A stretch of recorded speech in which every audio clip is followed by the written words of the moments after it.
Hey guys, and welcome back to my channel. So in today's video I'm going to be sharing some of my recent adventures around Alaska. So I've come out here on quite an incredible trip with a cruise company actually as a guest lecturer. Now I'm talking about all things ice, so everything to do with glaciers, sea ice, land ice, icebergs, bergy bits, but I'll do some videos on those in the coming weeks, otherwise this video will just be way too long. But I just wanted to come on here and share a bit about my experience so far. So my first ever port was actually Ketchikan. Now I've never visited Ketchikan before and it was quite an incredible place. So we literally docked right in downtown and it's a very picturesque place, and it's got somewhere called Crete Street.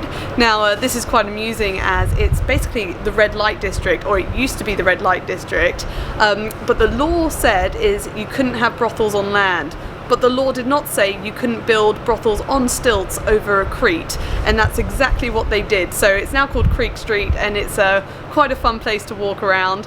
And then I also did some Dungeness crab fishing, and for me that's the first time I've ever crab fished before, and so I'll put some pictures for you guys to see. And it was also my first time ever eating Dungeness crabs, and I can say they are quite delicious.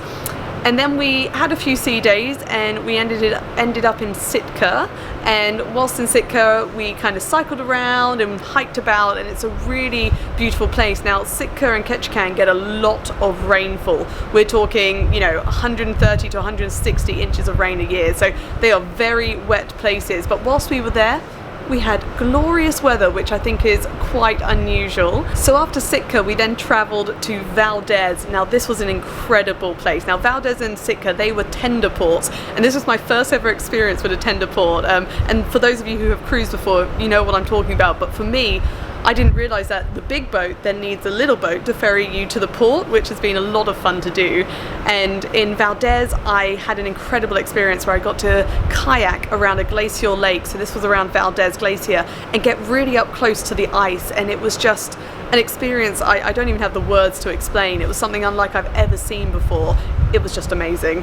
And then after that I then took a 2-hour kind of boat trip to go up close to Columbia Glacier. Now en route to Columbia Glacier we actually saw humpback whales, we saw quite a lot of wildlife, we saw lots of sea otters. Now sometimes sea otters are, you know, on their own or they're in groups, and we saw sea otters with their babies.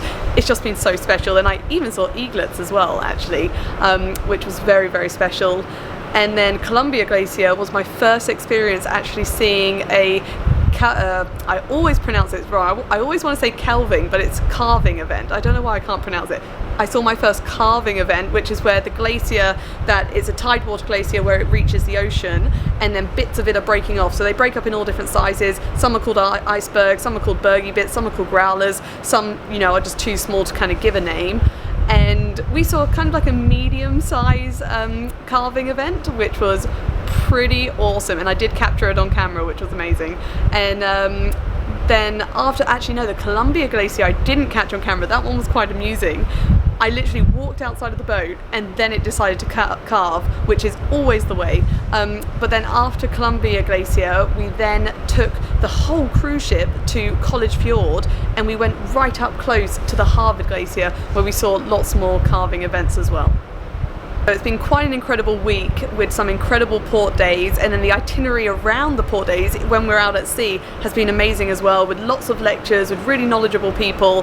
And it's lovely that I've been asked to contribute some of the geological things and also just some lectures about glaciation and even the northern lights, which is quite exciting. So I'm so happy to be here and I can't wait to share more with you guys. But I just wanted to pop on here and just share a little bit about what we've done so far, because even though it's only been 7 days now, or about 10 days, we have done so much in that time, and it's just incredible. So I'm having the best time ever, and I just wanted to come on here and say thank you to you all, because one of the reasons why I'm getting these sorts of opportunities is because of the community I've built with you guys. And if you hadn't decided to stick around, then who knows where I would be. So it's funny how life works. We'll be leaving Dutch Harbour any moment now, so we're about to set sail again, and then we'll be at sea for a few days before we reach Nome, and then we've got another port day at Kodak, and then Anchorage for a few days, and that's where I leave this adventure. And we started it from Seattle, so it's been quite quite the journey so far, and we'll even cross into the Arctic Circle soon, which is